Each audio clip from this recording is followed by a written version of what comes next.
মাথায় হাত দিয়া বললাম, বাবা সত্যি করে বলবা, রাত্র 2:45 তোমাদের দুইজনকে মসজিদে কান্না করতে দেখেছি, বলো তোমাদের কি সমস্যা, কি কারণে তোমরা রাতের বেলায় কান্না করেছ? ছেলেটা এই কথা বলার সাথে সাথে হাউমাউ করে কেঁদে দিয়ে আমার ডাক দেখ, ওস্তাদ আপনি আমাদেরকে চিনেন না, আমরা দুইজন আপন ভাই, আমাদের বাবা নাই, আমার বাবা আরো 8 বছর আগে ইন্তেকাল করেছে,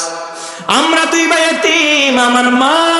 মানুষের বাড়িতে জিয়ের কাজ করে, বুয়ার কাজ করে, ছোট্ট একটা বোন নিয়ে পাশের বস্তির মধ্যে ভাড়া থাকে। আমি বললাম, বাবা বুঝলাম, তুমি রাতের বেলায় কেন কেঁদেছো আমাকে বলো। কয়, হুজুর এইটা আমার ছোট্ট ভাই, আমি হেফজখানায় পড়ি, ও নাজেরা পড়ে। হুজুর আমার ভাইটার ওই সময় চিকুনগুনিয়া জ্বরের অনেক ছড়াছড়ি ছিল, আমার ভাইটার চিকুনগুনিয়া জ্বর,